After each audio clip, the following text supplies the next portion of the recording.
रहा हूँ। मैं एक इंजीनियरिंग स्टूडेंट हूँ। मैं आज अपने आप को बहुत प्राउड फील कर रहा हूँ क्योंकि मैं आज डॉक्टर जाकिर साहब के सामने खड़ा हूँ।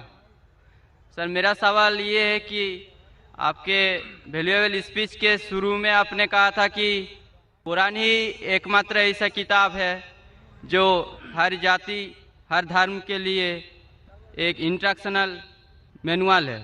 लेकिन मेरा मानना ये है कि हर जाति हर धर्म के लिए, जैसे हिंदू के लिए गीता और क्रिश्चियन के लिए बाइबल, ये अपना अपना इंस्ट्रक्शनल मैनुअल है। सर, तो मेरा सवाल ये है कि क्या कुरान ही ऐसा किताब है, कोई दूसरा किताब नहीं है जो दूसरे जाति दूसरे धर्म के लिए उसका इंस्ट्रक्शनल मैनुअल होगा?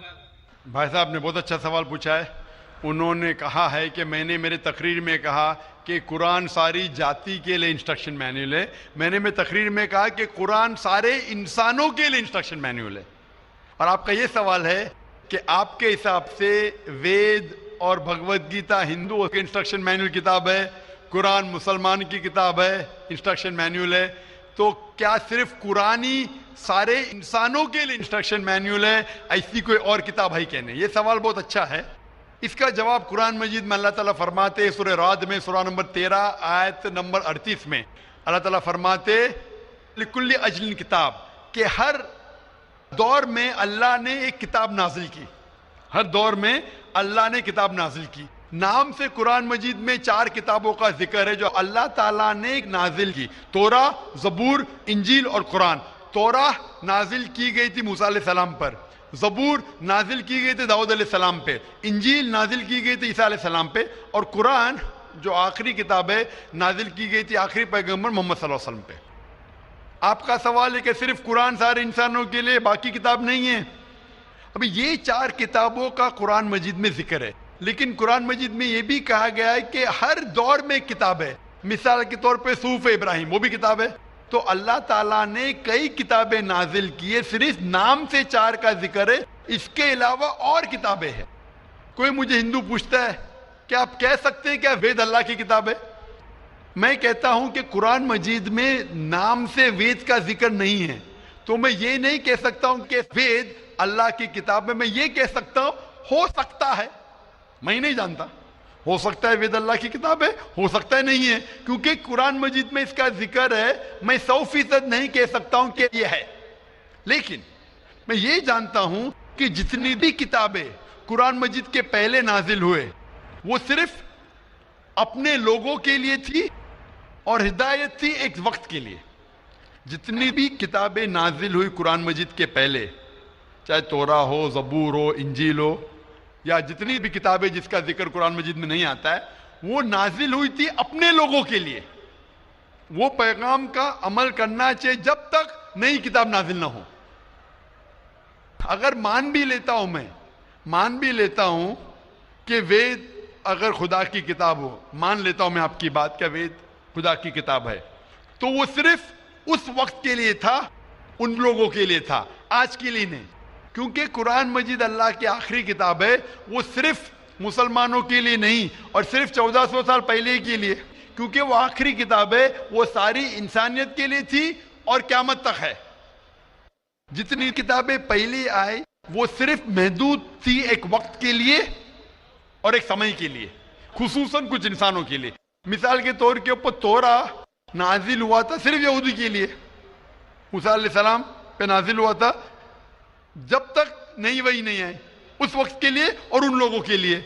आज क्योंकि कुरान मजीद आखिरी कलाम है, वो सिर्फ मुसलमानों के लिए नाजिल नहीं किया गया था, सिर्फ अरबों के लिए नहीं, लेकिन सारे इंसानों के लिए। और जो कुरान मजीद का पैगाम है वो सिर्फ 1400 साल पहले के लिए नहीं है, वो क़यामत तक के लिए। इसीलिए अगर मैं मान भी लेता हूं वेद खुदा का कलाम था, वो सिर्फ उस वक्त के लिए था, और जितने भी अल्लाह के कलाम जो कुरान मजीद के पहले आए, वक्त के दौरान उनमें मिलावट होने लगी।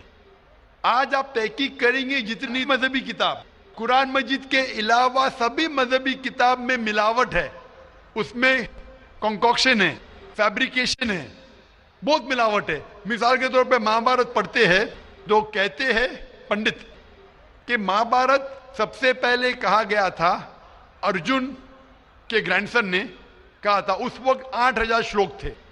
ये कहानी दोहराई गई जनरेशन के बाद जनरेशन। फिर महाभारत में हो गई 24,000 श्लोक। आज महाभारत में लाख श्लोक है, तो इसमें मिलावट होने लगी।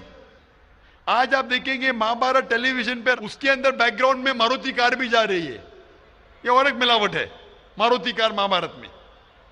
तो इसीलिए जितनी भी किताबें अल्लाह ने नाजिल की, क्योंकि वो सारे इंसानियत के लिए नहीं था और क़यामत के लिए नहीं था, अल्लाह ताला ने उसे जरूरी नहीं समझा महफूज रखने के लिए। बट क्योंकि कुरान मजीद आखिरी किताब है और अल्लाह सुब्हानहू तआला जानते कि एक क़यामत तक रहने वाली है, इसीलिए अल्लाह ताला फरमाते सूरह हिजर में सूरह नंबर 15 आयत नंबर 9 में कि हमने कुरान नाजिल किया, हम इसकी हिफाजत करेंगे। तो इसीलिए ये कहना कि बाकी किताब, तो आज कुरान मजीद सिर्फ मुसलमानों के लिए नहीं, सारे इंसानों के लिए।